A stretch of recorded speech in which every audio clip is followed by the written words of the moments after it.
inside the hospital.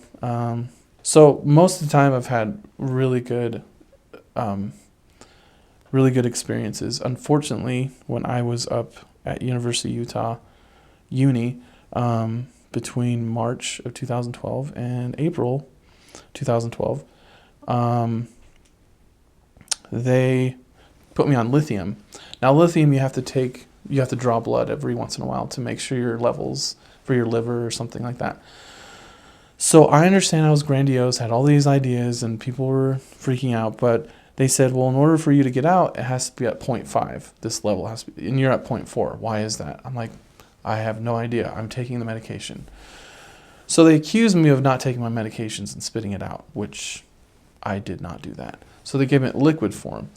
They tried to court order me, and they tried to put me in the Utah State Hospital for a month. I had like a judge, I had like these therapists, and the social worker that I knew for about 5 minutes.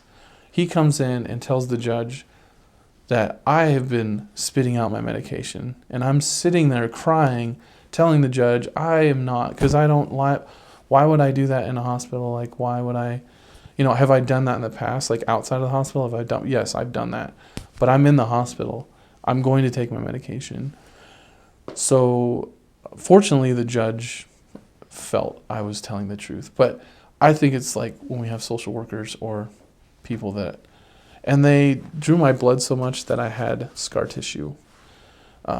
So that was, I don't know, I just had some experiences there that I didn't, and that like had a lot of anger.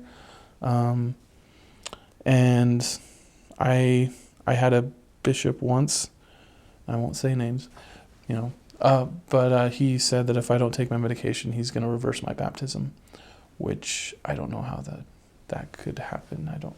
And that was during that time in 2012 when I was manic, and maybe he said that out of fear, but that kind of, I had that anger towards that bishop. But unfortunately, I've been able to pray about it and forgive and just say, okay, well, maybe he's, he didn't know what to say. And I mean, when I got rebaptized, there was like a list of things I need to do to get back to the temple. And what it said at the end from the stake presidency was, take your medications as prescribed.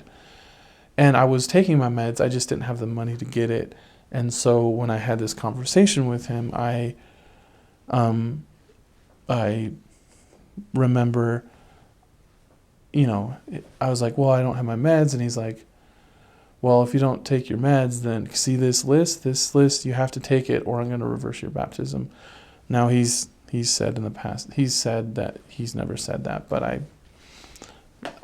anyways, so it's just like stuff like that. But for the most part, I've had good dealings with others and hospital stays. And I know that University of Utah was trying to do their best. And looking back, like, yeah, I had a lot of grandiose ideas. So I know that all they could do. And my family was going through a lot, like just with how I was acting. So I even got to the point where I was homeless because of the choices I made out after the hospital. Like, I had a lady from the church actually help me, Linda Miller, sorry.